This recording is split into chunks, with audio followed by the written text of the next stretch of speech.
There's a specific kind of person who moves to a small North Idaho town, and exactly 11 months later, they're standing in their driveway at 6 a.m. in the rain, waiting on a tow truck that's 2 hours out, wondering where their life went wrong. I've watched it happen more than once, and almost every single time it's the same mistake.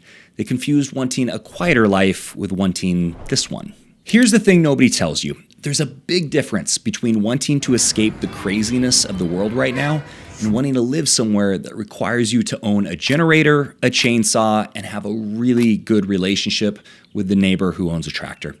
Both are completely valid, but they are not the same dream. And today, I'm walking you through 3 North Idaho towns that are absolutely incredible for the right person and will absolutely spit you right back out if you're not. If you're a normal person, you probably don't want to live in these towns. I'm not here to talk you out of moving to Idaho. I want you here if you're the right fit, but I'd rather lose you in the comments today than watch you dump your life savings into a property you're going to hate by your first February. So we're going to do something the relocation gurus and the real estate pitches won't. We're going to be honest. 3 towns, each one quietly filters for a different kind of person. And by the end, you'll know real quick which side of that filter you land on.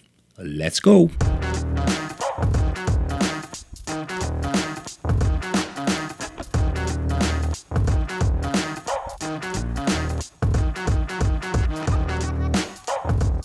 First up, we have St. Mary's. Tucked down. I'm laughing because I did a video on this before that went really viral. It's not the right fit for most people. It's tucked down on the St. Joe River in Benoit County, and let me tell you, on paper, it's a postcard. Affordable homes, a short commute, an A- safety grade, and some of the best river country in the state right out your back door. It's the kind of place where you roll into town and immediately start doing the math on a house with a little land. So far, so good, right? Here's the part that they conveniently leave off the postcard.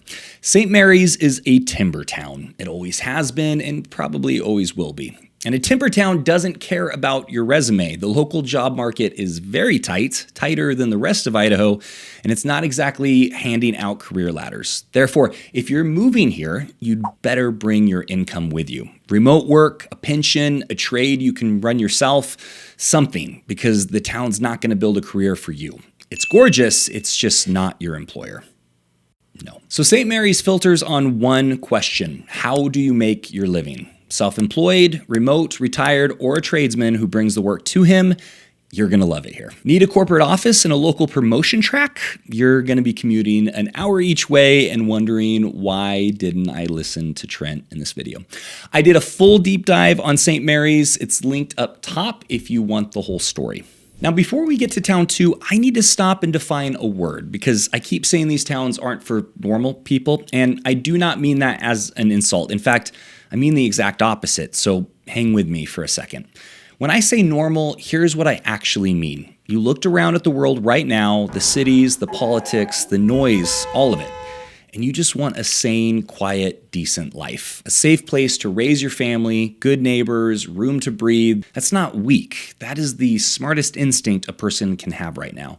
And it describes most of you watching it, and it honestly describes me quite a bit. But here's where folks get tripped up. Normal and fully off-grid, handle everything yourself, self-reliant, are 2 completely different dreams. And people fuzz them together all the time. Wanting peace and quiet does not automatically mean you want a well that's now your personal problem, a generator for when the power blinks, and a 45-minute drive for a gallon of milk.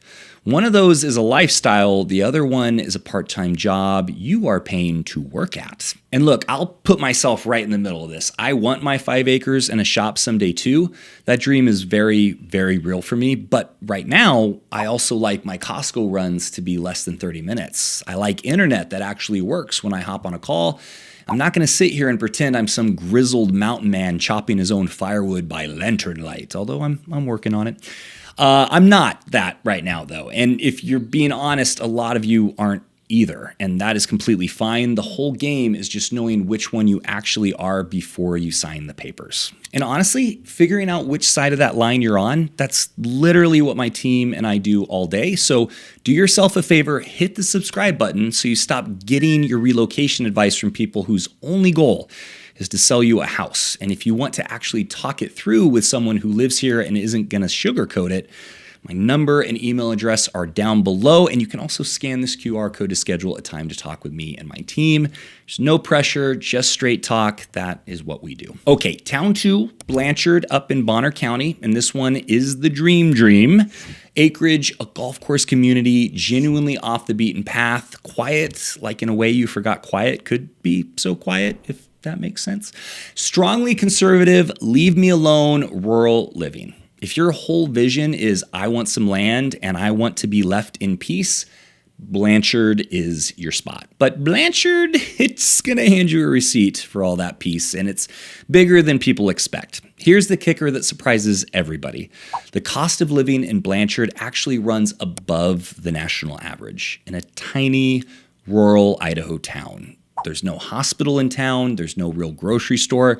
You're driving to Athol or Spirit Lake for that. And because the local jobs are thin, a lot of folks are making a long daily commute towards Spokane. The silence is wonderful, but it is not free. So Blanchard filters for the person who genuinely meant leave me alone and can fund it comfortably. If you want quiet and cheap and convenient, all three at once, not going to be it. But don't get me wrong, leave me alone doesn't mean unfriendly up here. These are some of the most neighborly people you'll ever meet. If your truck's in the ditch, they're pulling over. If the power's out, somebody's checking on you.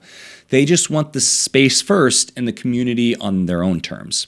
Blanchard's a beautiful, I'm done with most people option, but you got to read the price tag first. And I did a full breakdown on Blanchard at this link above, so if you want to check that out, make sure you come back and finish this one, but that one's pretty good. Okay, this brings us to the last one, and this one's different because this area actually scares people off before they even visit, and that weirdly is exactly why people who live there are some of the best neighbors in all of North Idaho. The Silver Valley. Kellogg, Wallace, Pinehurst, and the towns strung along Interstate 90 up in the mountains. And recreation-wise, this is the crown jewel of the three. Silver Mountain Resort, an indoor water park, Lookout Pass, the Trail of the Coeur d'Alenes paved right through it. ATVs, skiing, hunting, fishing, all of it. I mean, this is where I go to do a lot of my hiking, my dirt bike riding, and snow bike riding. It's really amazing. It's some of the most affordable living in North Idaho as well, and a real town with real energy. A real town with real energy, not just a wide spot in the road. But the valley wears its history on its sleeve, and it does not apologize for it. This is old mining country. Part of the area is the Bunker Hill Superfund site, a century of old... Come on, man, you almost got this. I've got that. Roll sound. Rolling. Sound production, take 2. But the valley wears its history on its sleeve, and it does not apologize for it. This is old mining country. Part of the area is the Bunker Hill Superfund site. A century of silver and lead mining left a real mark on the land. Now, and this matters, there's been a massive decades-long cleanup with over 7,000 properties restored, and that beautiful trail built right on top of the recovery. It's a genuine comeback story, but it's still a working-class town with a little more grit and a few rougher edges than your manicured retirement postcard. And it's very honest about it. And here's the thing, that grit is the feature, not the bug. The history filters out the soft. The folks who looked at the valley, learned the whole story, and planted roots anyway, those are some of the toughest, most loyal, work hard, play hard neighbors you will ever have. Therefore, if that mining history scares you off, good, it did its job.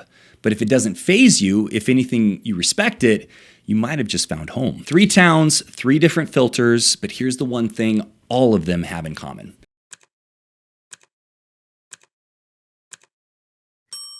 North Idaho isn't gatekeeping you. The land is, and it's been quietly sorting people into can hack it and gone by spring since long before you or I showed up.